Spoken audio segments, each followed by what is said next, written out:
이런 가증한 일이 참 사실로 너희 중에 있으면, 이런 제목으로 신명기 강의를 이어가겠습니다. 하나님께서는 모세를 통해서 이스라엘 백성들이 가나안에 들어가게 되었을 때 각별히 가나안 원주민들이 섬기던 우상에 대해서 절대로 그 우상을 숭배하지 말고 또 우상을 다 회파할 것을 강력하게 이스라엘 백성들에게 명령하셨습니다. 우상 숭배는 금송아지 사건을 통해서 보듯이 하나님이 가장 미워하시는 죄이죠. 하나님의 진노와 두려운 징벌을 피할 수 없는 가장 큰 죄가 우상 숭배다라는 것을 성경은 우리에게 강조하고 있습니다. 하나님께서 또 미워하시는 죄는 하나님께서 세우시지 않은 거짓된 선지자들이나 꿈꾸는 자들입니다. 그들을 하나님이 죽이라고까지 하신 것은 그들이 여호와 경외하는 도를 변질시키고 그릇된 하나님의 길을 백성들에게 가르쳐서 이스라엘 백성들의 영혼을 미혹시키기 때문입니다. 하나님께서는 오직 하나님의 말씀만을 경외하고 순종하면서 그 명령을 지켜 행하기를 원하십니다.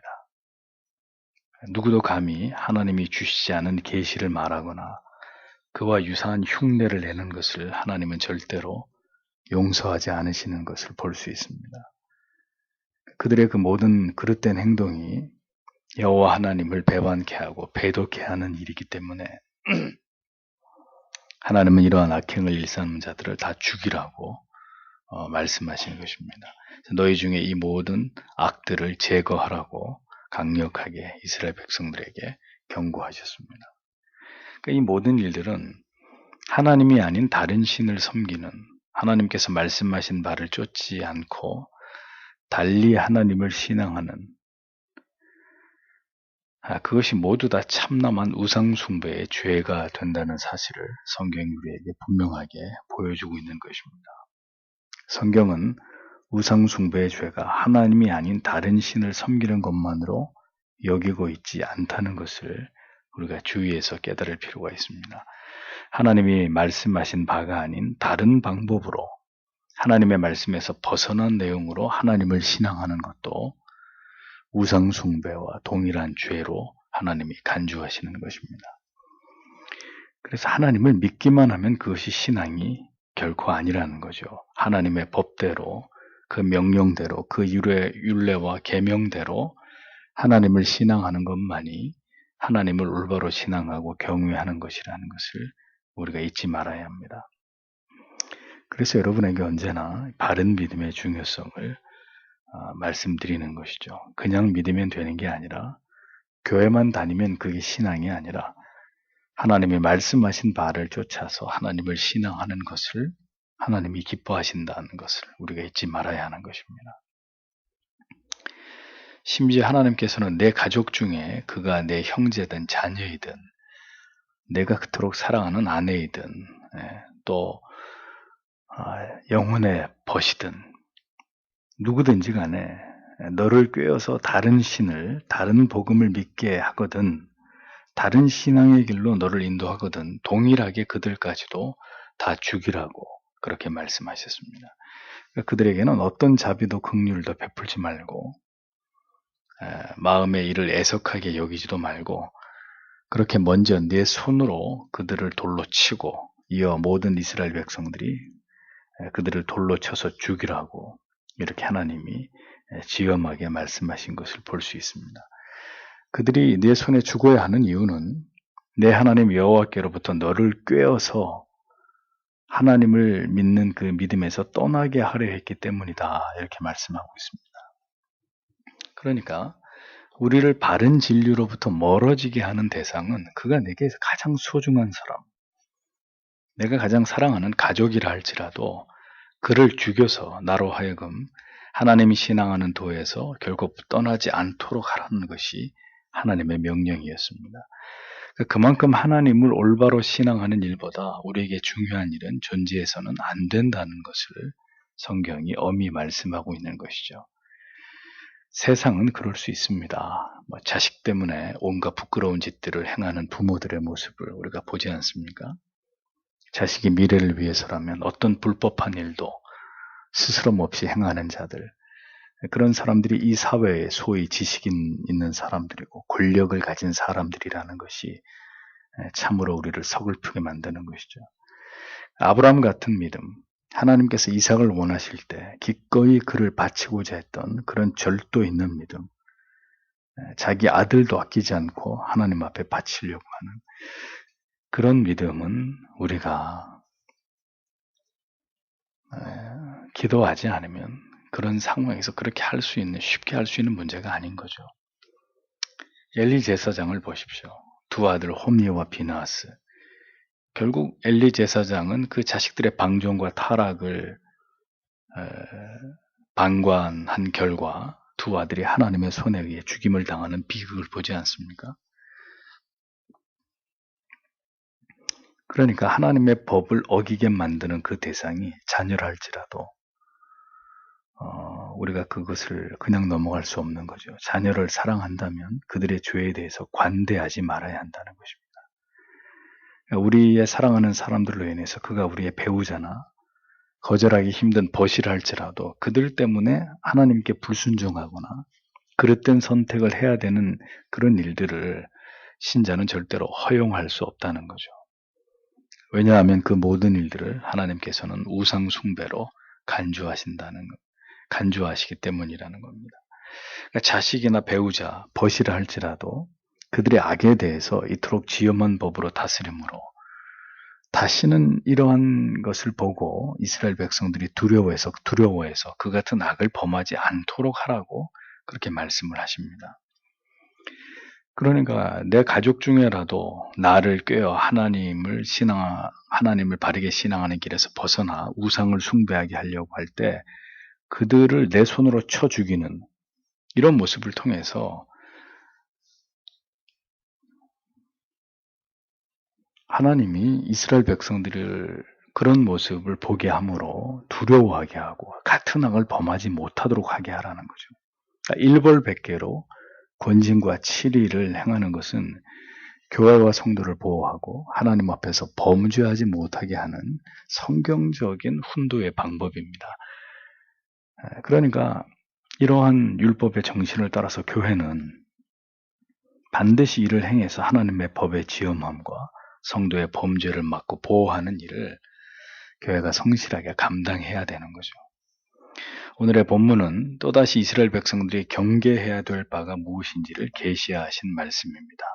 그러니까 역시 이 말씀도 우상 숭배의 죄와 깊이 연관되어 있는 말씀이죠. 12절 13절을 보면 만일 내 하나님 여호와께서 너에게 거기에 거하도록 주시려는 내 성읍들의 하나에서 내가 듣는다면 이르기를 사람들이 쓸모없는 자의 자식들이 내 가운데서 나왔다. 그리고 그들이 그들의 성읍의 거민들을 유혹하였다. 이르기를 우리가 가자. 그리고 너희가 알지 못하던 다른 신들을 우리가 섬기자. 이렇게 기록되어 있습니다. 자, 가나안 안에 있는 모든 우상들과 제단들을 제일 먼저 제거하라고 하나님이 명령하셨습니다. 가나안 사람들은 다 죽이고 그들이 믿던 신들에 대해서도 어떤 관심도 갖지 말라고 엄히 하나님이 명령하셨습니다. 또 거짓 선지자와 꿈꾸는 자들을 죽이라고 하셨고 다른 신을 숭배하도록 유혹하는 형제나 자식, 배우자, 벗까지 그들을 죽이라고 명령하셨습니다. 그러니까 이 강력하고 지엄한 법의 집행과 그 대상에 대한 두려운 하나님의 명령이 계속 이어지고 있습니다. 이번에는 이스라엘 백성들 안에서 또다시 자생적으로 일어나게 되는 악의 무리에 대해서 그들을 어떻게 처리해야 되느냐, 이 문제에 관해서 명령하고 있습니다. 그러니까 외부로부터 영적인 도발이 없으면 결국 내부로부터 거짓된 신앙을 가르치는 자들이 나오기 마련이고, 그러니까 심지어는 내 가족 중에도 나와 가까운 자들 가운데도 결국 다른 믿음을 쫓아가려고 하는 자들이 언젠가는 나오게 된다. 성경은 이것을 우리에게 말씀하고 있는 것입니다. 그러니까 이런 일들이 그때나 지금이나 일어나는 거예요. 교회 밖에서도 일어나지만 교회 안에서도 뜬금없이 꼭 이렇게 믿어야 되냐고, 꼭 이렇게 믿을 필요가 있냐, 내지는 뭐 다른 신을 믿자고까지는 하지 않더라도 지금에서야 뭐 교회 안에서야 그런 일은 일어나지 않겠지만 이렇게 다른 신앙의 도를 쫓아가려고 하는 이런 일들은 일어나는 거죠. 그래서 교회를 떠나지 않습니까? 꼭 이렇게 믿고 싶지 않고 이런 말씀을 난 듣고 싶지 않다. 그런 일들은 이스라엘 백성들 안에서도 일어나는 일들이었다는 거죠. 유사한 일들을 우리도 지금 겪고 있는 것입니다. 한 배에서 나온 형제라도 각각 다른 신앙을 쫓아가고 있고, 심지어 이단에 빠진 사람들이나 다른 종교를 믿고 있는 형제, 무신론자인 배우자, 뭐 자녀들, 우리의 친지들이나 벗들이 있지 않습니까? 그러니까 이런 일들이 이미 가나안 땅에 정착하게 될 이스라엘 백성들 안에서도 일어났던 일들이라는 거죠. 그러니까 뜬금없이 너희 무리 가운데 어느 사람들이 일어나서 다른 신을 믿어보자 라고 말하는 일이 일어난다는 거죠. 여기서 이제 성경에 어떤 잡류라고 번역됐는데, 가나안 땅에 살아가다 보면 어느 날 어떤 소문을 듣게 될 때가 온다는 겁니다. 그 소문의 내용은 이스라엘 족속 가운데 어떤 잡류가 일어난다. 잡류라고 번역된 아나쉼 베네벨리알이란 말은 쓸모없는 자의 자식들, 직역을 하면 그런 뜻입니다. 무익한 자들, 무가치한 자들, 악을 일삼고 다니는 악한 무리들. 이들이 밖에서 들어오는 게 아니라 이스라엘 안에서 자생적으로 어느 날 생겨난다는 거예요. 그러니까 잘 믿다가 하나님의 선민으로서 그 하나님의 법을 따라서 그렇게 하나님의 주신 약속의 땅에서 잘 살아가다가 어느 날 이스라엘 선민 안에서 이런 악한 부류의 사람들이 자생적으로 만들어진다는 거죠. 그냥 돌아다니면서 악을 일삼고 이상한 말들을 퍼뜨리고 하나님에게서 떠나게 만드는, 다른 신을 믿어보지 않은, 이렇게 이스라엘을 미혹하는 이런 악한 자들이 일어난다는 겁니다. 미혹해하는 자, 나를 넘어지게 하는 자, 이렇게 되어 있죠, 성경에. 나로 하여금 하나님과 멀어지게 하고 바른 신앙으로부터 미끄러지게 하는 자들. 그러니까 그런 사람들은 절대로 우리와 가까이 할 수 없는 사람들이고 우리가 용인할 수 없는 사람들이라는 거예요. 이게 성경의 입장입니다. 하나님의 뜻입니다. 마태복음에서 예수님께서 제자들에게 임박한 자기의 죽음을 말씀하시자 베드로가 어떻게 나오죠? 예수님을 붙잡고 그렇게 하지 마시라고 간곡히 말합니다. 그리고 그런 일이 주님께 일어나지 않을 것이라고 이렇게 이야기하죠. 주님의 대답은 아유 베드로야 고맙다, 너밖에 없구나가 아니었습니다. 다음 순간에 주님이 베드로에게 강력하게 꾸짖죠. 사단아, 내 뒤로 물러가라. 그리고 이어서 하신 말씀이 뭡니까? 너는 나를 넘어지게 하는 자로다. 베드로를 심히 당황하게 만드는 말씀이었습니다. 너는 나를 넘어지게 하는 자다. 그러니까 여러분, 우리의 믿음을 흔들고 바른 믿음의 길을 가면서 그 가치를 지키지 못하도록 자꾸 우리의 발목을 잡는 사람들, 그 사람이 내 가족이든 아무리 가까운 친구든 공동체 안에 있었던 사람이든 우린 그들을 어떻게 봐야 되느냐? 나를 넘어지게 하는 자로 봐야 된다는 거죠. 그러니까 그 사람이 내 가족이라 할지라도 단호하게 그것을 용인해서는 안 된다는 겁니다. 그러니까 나를 넘어지게 하는 존재로 인식할 수 있어야 된다는 거죠. 그것이 하나님께서 이스라엘 백성들에게 요구하시는 것입니다. 오늘 우리에게 주를 경유하는 신자들에게 하나님이 바라시는 바였다는 거죠. 그러니까 왜 이스라엘 백성들 안에서 이런 사람들이 일어나고 왜 우리하고 매우 가까운 사람들 중에 이런 사람들이 일어나느냐? 왜 하나님이 우리가 거절하기 쉽지 않은 사람들을 들어서 우리의 신앙을 이렇게 무너지게 만드는, 우리를 미혹해 하는 일들이 일어나게 하시느냐 하는 겁니다. 왜 그렇게 하시는 걸까요? 뭐 멀리 있는 사람, 나하고 이렇게 관계가 없는 사람이 그렇게 하면 우리가 거들떠보거나 우리의 마음이 미동도 하지 않겠지만 왜 이렇게 가까운 사람들, 쉽게 우리가 거부할 수 없는 사람들을 통해서 우리를 이렇게 넘어지게 하는 일들을 행하시느냐. 그래야 우리의 신앙의 진위가 명백하게 드러날 게 아니겠습니까? 도무지 우리가 거절할 수 없는 자들을 통해서 우리의 신앙을 시험해야 우리가 진정으로 두려워하고 경외하고 사랑하는 대상이 하나님이신지 그렇지 않은지 알 수 있지 않겠습니까? 그러니까 이 구약의 율례와 법도대로 우리가 그들을 버리거나 죽일 수 있습니까? 지금 그렇게 할 수 없잖아요. 그러니까 어떻게 해야 돼요? 버릴 수 없으니 그들을 위해 기도해야 되는 겁니다. 그러니까 죽일 수 없으니까 다른 복음을 말하고 그릇된 신앙의 길로 행하려고 하는 자들을 계속 붙들고 바른 복음으로 설득하고 참된 신앙을 전하기 위해서 포기하지 않고 그렇게 해야 되는 거잖아요.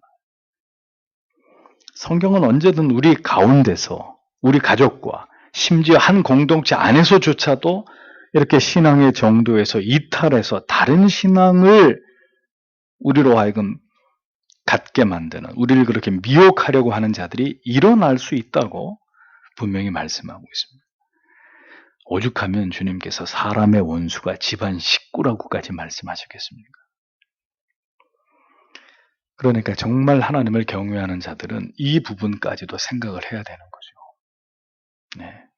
정말 우리의 신앙을 미혹해하고 넘어뜨리게 하는 일에 거절하기 힘든 사람들이 사용된다.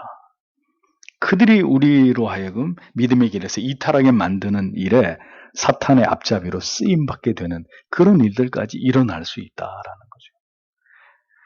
근데 하나님이 그들을 죽이라고까지 말씀하시는 건 그렇게 해서 하나님을 배도하고 바른 신앙의 자리에서 이탈하는 게 그들을 죽여야 될 만큼 하나님이 보실 땐 매우 큰 죄가 되고 매우 하나님을 진노하게 만드는 죄가 된다는 걸 우리에게 말씀하고 있는 겁니다. 14절에서 16절을 보면 그때 너는 철저하게 찾고 조사하고 물어야 할 것이다. 그리고 보라, 그 일이 사실로 확증되면 네 가운데서 이런 가증한 것이 행하여졌다면 너는 반드시 그 성읍의 거민들을 칼날로 죽여라. 그것과 그것 안에 있는 모든 것과 그것의 생축을 칼날로 진멸하고 그리고 너는 그것의 모든 탈취물을 그것이 거리 가운데로 모을 것이다. 그리고 너는 그 성읍과 그것의 모든 탈취물을 불러 태워서 내 하나님 여호와께 번제물로 드릴 것이다. 그리고 그것은 영원의 폐허가 될 것이다. 그것은 다시는 결코 세워지지 않을 것이다. 이렇게 적고 있습니다. 악을 일삼으면서 바른 믿음에서 하나님을 경외하는 도에서 벗어나게 하는 잡류들이 일어나서 우상을 숭배하도록 미혹하는 바른 신앙의 자리를 떠나게 하는 이런 일들이 발생하면 제일 먼저 해야 될 일이 뭐냐? 자세하게 묻고 살피는 일입니다. 너는 자세히 묻고 살펴보아서 이렇게 적고 있잖아요. 그러니까 철저하게 그 사실을 조사하라는 거예요. 정말 그런 사람들이 일어났는지, 그들이 그런 말을 떠벌리고 다녔는지, 그 일이 사실인지 아닌지, 그러니까 실제로 우상을 숭배하도록 미혹하는 일이 일어났었는지 그렇지 않은지 철저하게 조사하고 확인하라는 것입니다. 왜요? 이거는 절대로 가벼운 일이 아니기 때문입니다. 철두철미하게 진상을 파악하고 이런 일은 이스라엘 공동체를 와해시키고 하나님 경외하는 신앙을 무너뜨리려고 하는 심각한 도전이기 때문에 순식간에 공동체를 독버섯처럼 이 악이 퍼져나가게 만들 수 있는 심각한 일이기 때문에 먼저는 정확하게 살피고 매우 주의 깊은 판단을 하도록 그렇게 명령하고 있습니다. 그리고 그것을 그렇게 신중하게 다루어야 되는 이유는 그들 중에 정말 그런 사람들이 일어났다는 것이 확증되면 그 사람들을 칼로 죽여야 되기 때문인 거죠. 네. 모든 게 사실로 드러났을 때 성경은 너는 마땅히 그 성읍 거민을, 그 잡류들을 칼로 죽이고 해당되는 사람뿐만 아니라 그의 모든 재산, 가축들까지 다 거리에다가 모아놓고 불을 질러가지고 하나님 앞에 제물로 바치라 이렇게 하나님이 명령하셨습니다. 그러니까 다시 말씀드리지만 왜 이토록 강력하게 잔인할 정도로 하나님이 그 죄를 물으시는 것이냐, 물으시는 것이냐.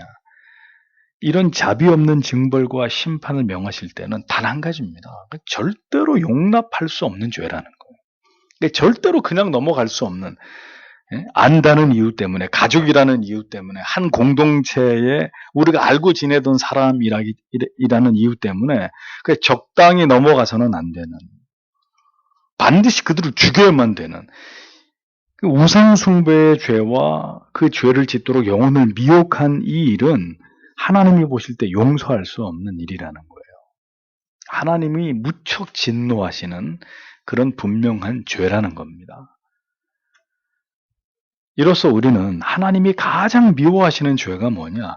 영혼을 미혹해서 하나님을 버리게 만드는 죄라는 거죠. 우상숭배도 죄지만 다른 사람으로 하여금 그 사람의 신앙을 미혹해가지고 하나님을 믿지 못하도록 혹은 다른 신앙의 도에서 벗어나게 만드는, 이거는 죽여야 되는, 그가 죽음으로써 그 죄를 씻어야 되는 일인 거예요.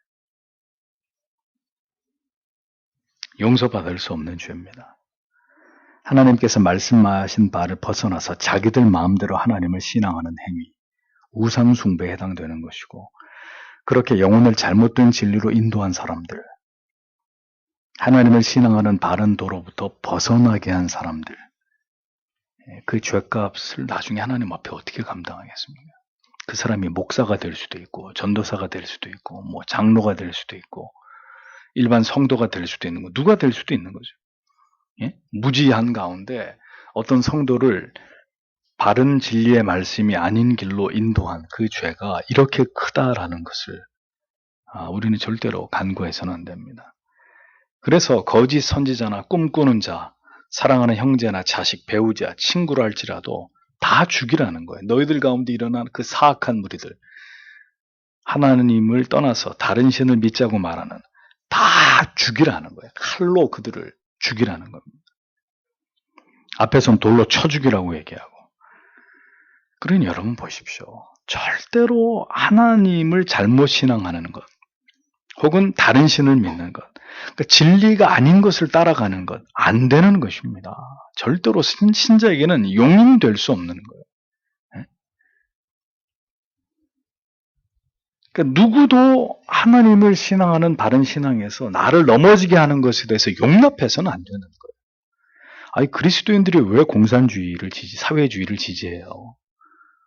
도대체 말이 안 되는 짓들을 하고 있는 거예요.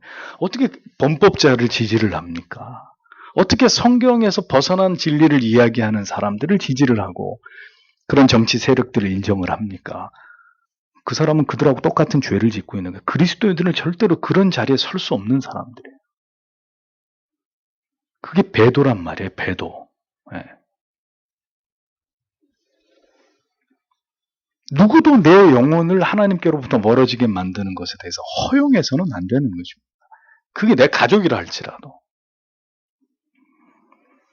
하나님을 신앙하는 바른 길에서 자꾸 미끄러지게 하고 넘어지게 하는 그가 누구라 할지라도 우리는 그 뜻에 따라서는 안 되고, 뜻을 세워서 하나님을 바르게 신앙하는 길을 굳게 지켜야 되는 것입니다.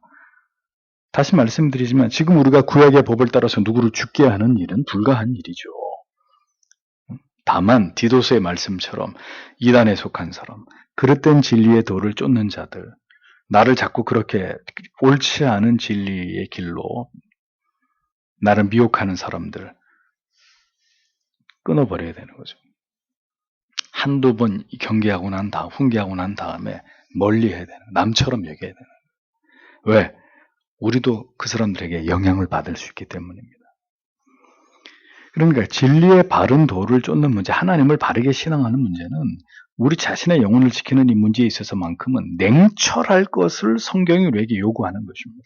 이건 사람의 정에 얽매일 문제가 아니라는 거예요.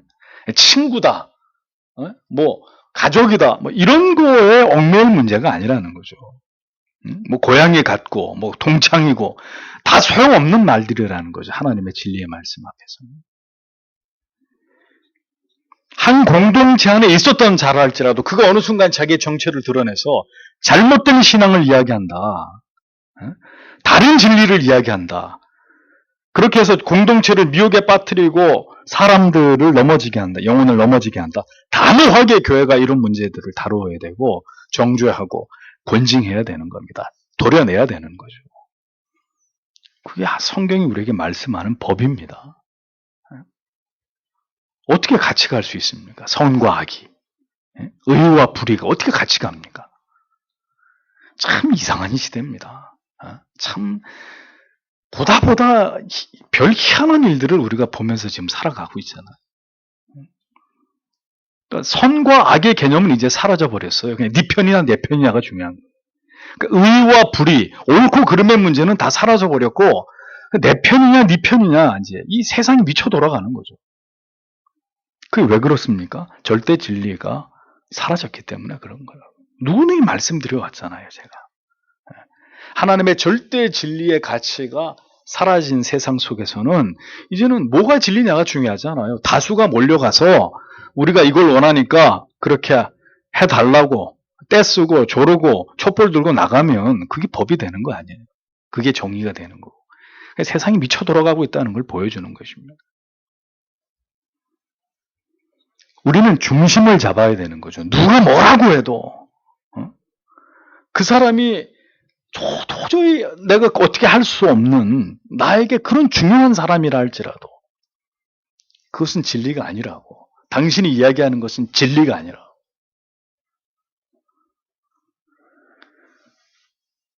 종교개혁 시대에 여러분 이단적 가르침을 주장하던 많은 사악한 자들이 일어났죠. 그 전후에 초대교회 역사에도 그렇고 모든 교회사 속에 이단적인 그래서 교리적 논쟁이 있어 오지 않았습니까? 정죄받은 사람들은 다 어떻게 됐습니까? 다 사형을 당했잖아요. 다 죽임을 당했습니다.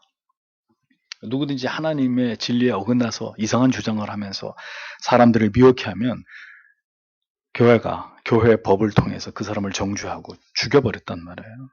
세르베투스 같은 사람들 대표적인 인물 아닙니까? 삼위일체 교리를 부정해서 죽임을 당하는 화형에 처한 거죠. 그러니까 성경이 왜 이 같은 지엄한 법을 말씀하고 있는지 우리가 깊이 그것을 생각해 볼 필요가 있습니다. 하와의 유혹에 아담이 넘어가죠. 내 뼈 중에 뼈요 살 중에 살이라고 했던 하와의 유혹에 아담이 선악을 알게 하는 열매를 따먹지 않습니까? 그러니까 가까운 곳에서 다가오는 배도의 유혹과 위험을 경계하지 않으면 송두리째 우리 영혼까지 잃어버리게 되고 그렇게 해서 우리 영혼을 잃어버리게 되면 그 사람은 택자가 아닌 거예요. 바른 진리가 사방에서 들려오는데 싸워야죠. 칼을 꺼내서 그 바른 진리로부터 우리 자신과 가족과 교회를 공동체를 지켜야 되는데 지키다가 칼을 던져버리고 그 말에 나도 미혹돼서 넘어가면 우리는 다 하나님의 사람들이 아닌 거예요. 그럼 우리가 하나님의 사람이라면 그 진리가 아닌 것을 이야기하는 사람이 내 아버지든지 내 아내든지 남편인지 자식이든지 아니라고 얘기해야 되는 거죠. 아니라고. 그래서 그걸 안 받아들여서 거기까지면 거기까지인 거예요. 예. 타협할 수 없고 양보할 수 없는 문제예요. 이 문제는. 17절에서 18절 보십시오. 그리고 그 진멸할 물건 가운데 아무것도 내 손 안에 결코 붙어 있지 않게 하라. 여호와께서 그의 진노를 돌이키시고 그가 너에게 긍휼을 베푸시며 그가 너를 긍휼히 여기시고 그가 너의 조상들에게 맹세하신 것과 같이 그가 너를 번성케 하시기 위해서 내가 만일 내 하나님 여호와의 말씀을 듣는다면 내가 오늘날 내게 명하는 그 모든 명령들을 지킴으로 내 하나님 여호와 목전에 정직을 행함으로 이렇게 직역이 됩니다. 다른 신을 섬기도록 배도의 길로 미혹했던 자들을 진멸하고 그들의 모든 재산 과칙들을 제물 삼아 하나님 앞에 불태울 때 이스라엘 백성들이 뭘 주의해야 되느냐? 하나님이 또 말씀하십니다. 그 진멸할 물건 가운데 어떤 것도 너희들이 취하지 말아라. 하나님을 버리고 거짓된 신을 숭배하면서 거짓된 도를 따르려 했던 자들의 그 어떤 것도 가까이 하지 말아라. 하나님이 엄히 명령하셨습니다. 우상을 숭배하려 했던 자들, 여호와를 신앙하는 바른 도에서 떠나 나를 미혹해 하려고 했던 자들의 그들의 소유를 만지지도 말라 이겁니다.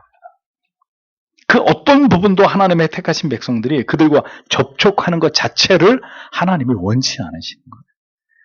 그러니까 진리가 아닌 것에 대해서는 신자가 어떤 태도를 취해야 되느냐? 이렇게 쳐다보지도 말고 손에 이렇게 만지지도 말고 악은 모양이라도 버려라.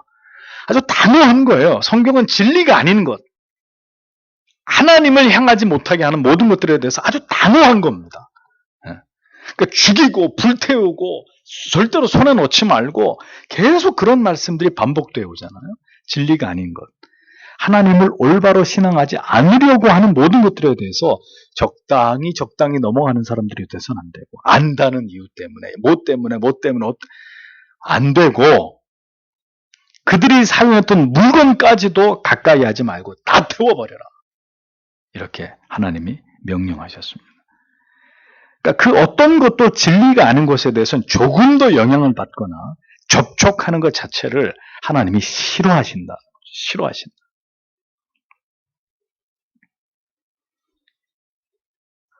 그렇게 하나님께서 하신 명령을 지키는 자들에게 하나님께서는 긍휼과 자비를 베풀어 주신다고 했습니다.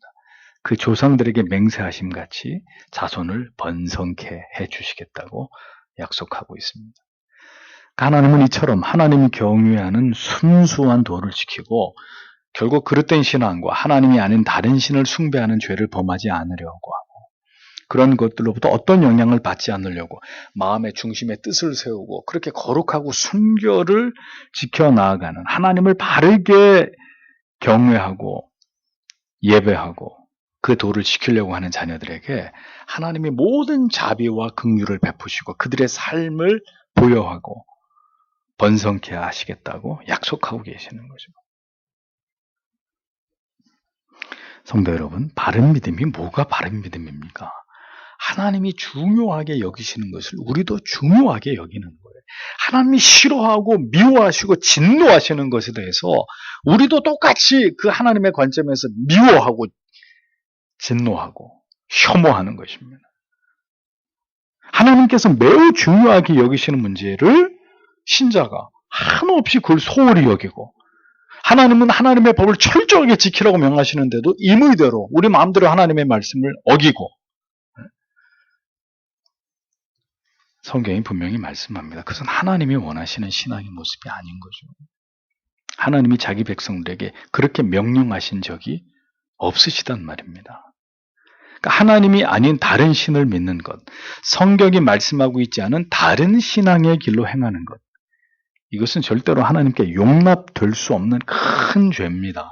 큰 죄예요. 그러니까 우리가 부지불식간에 혹은 무지함 속에 계속 그런 죄를 지어보세요. 계속 그렇게 정에 이끌려서 우리가 더 단호하지 못하고 더 하나님 앞에 뜻을 세워서 하나님이 원하시는 그 도를 따라서 더 하나님을 바르게 신앙하지 않고 계속 술에 물 탄 듯 차지도 않고 덥지도 않게 신앙생활을 하면 우리의 인생이 계속 그렇게 질이 멸렬해지는 거예요.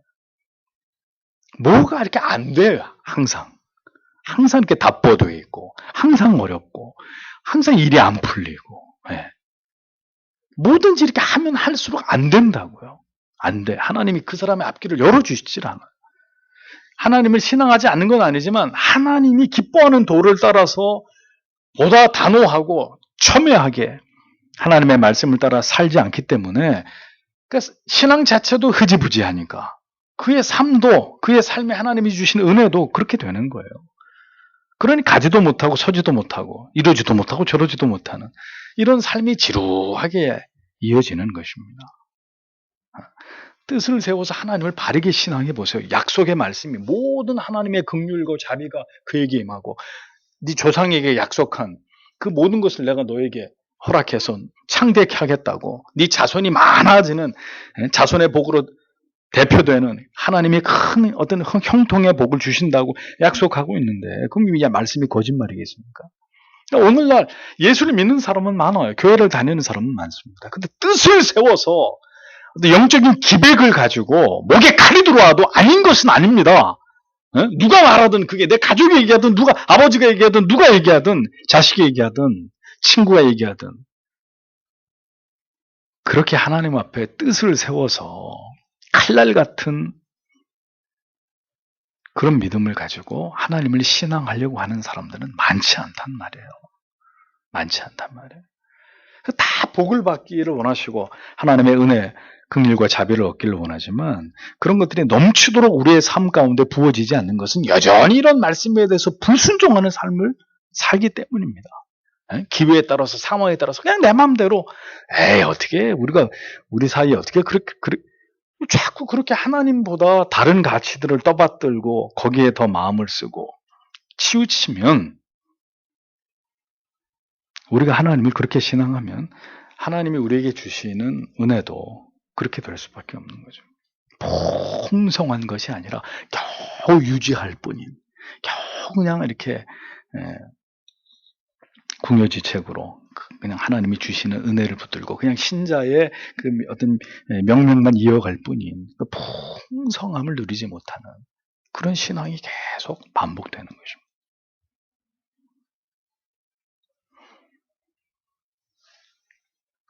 하나님이 아닌 다른 신을 믿는 것, 성경이 말씀하지 않은 다른 신앙의 길을 행하는 것, 용납될 수 없는 일입니다.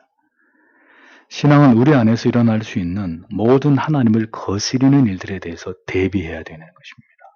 신앙의 순수성을 지키고 곁길로 행하지 않기 위해서 때로는 쉽지 않은 결정을 내려야 할 때도 있습니다. 그 결정 때문에 오해를 받고 관계가 단절되고 어려움을 겪을 수도 있습니다. 그렇게 되는 대상이 내 형제가, 부모와 자녀가, 배우자가, 절친한 벗이, 한때는 한 공동체의 지체였던 그런 대상이 될 수도 있는 거죠. 그럼에도 불구하고 용납될 수 없는 문제라면 우리는 칼같이 그 문제를 대하고 거절하고 끊어내고 그것은 아니라고 이야기할 수 있는, 그것이 하나님 앞에서의 신앙이라는 것입니다. 그러니까 진멸할 물건들과 접촉조차도 하지 말라는 이런 하나님의 지엄한 명령을 준행함으로 철저하게 하나님이 원하시는 것에 순종하고자 하는 사람들, 하나님을 향한 신앙의 순수성을 결연히 지키려고 하는 사람들, 하나님의 긍휼은 자비는 그런 자들에게 창대케 하시는 은혜와 복은 하나님이 그런 마음의 뜻을 세운, 그렇게까지 하나님을 사랑하려고 하는, 하나님의 법을 지키려고 하는 그런 자들에게 부어지는 것이라는 거죠. 무엇이 하나님의 진노를 살 일이고 무엇이 하나님의 긍휼과 자비와 복을 받을 일인지를, 성도 여러분, 이러한 하나님의 분명한 말씀을 통해서 우리의 마음에 새겨야 돼요. 그리고 기도하셔야 돼요. 그런 일이 생길 때 하나님 두 번 생각하지 않게 해달라고. 인간적인 연약함에 정에 끌리고 사랑에 끌리고 관계에 끌려서 아니라는 걸 뻔히 알고 내 양심이 그걸 얘기하는데도 그냥 그것을 들어주는, 타협하는 그런 하나님이 미워하시는, 진노하시는 일을 행치 않도록 하나님 나에게 믿음을 달라고 기도해야 되는 것입니다. 마지막으로 하나님께서는 이와 같이 하나님의 말씀을 철저하게 새겨 듣고 그 모든 명령을 그대로 지키고 하나님의 목전에서 정직하게 이 모든 것을 행할 때 그런 백성들에게 은혜를 주신다고 거듭 약속하죠. 또 한 번 더 강조하잖아요. 마지막 절에서. 그러니까 여기 세 가지 동사를 보세요. 듣고, 지켜, 그 다음에 행할 때. 그것입니다. 내가 만일 내 하나님 여호와의 말씀을 듣고 오늘날 내가 내게 명하는 그 모든 명령을 지켜 내 하나님 여호와의 목전에서 정직을 행하면 이와 같이 되리라. 하나님의 긍휼과 자비와 자손을 하나님이 창대케 하는 복을 받게 된다. 듣고 지키고 행하는 것. 예. 다른 사람들이 어떻게 살든 다른 사람들이 어떻게 믿든 그들의 말을 듣는 게 아니에요. 하나님의 말씀을 듣는 거예요. 그 다음에 의리를 지키는 게 아니에요. 예? 뭐 자식의 도를 부부간에 그런 게 중요한 게 아니라 하나님의 명령을, 하나님의 법을 지키는 거예요. 하나님의 말씀을 듣고 하나님의 법을 지켜서 그 다음에 어떻게 그 목전에서 정직하게 하나님이 우리에게 듣게 하시고 지키라고 하신 것을 행하는 것입니다.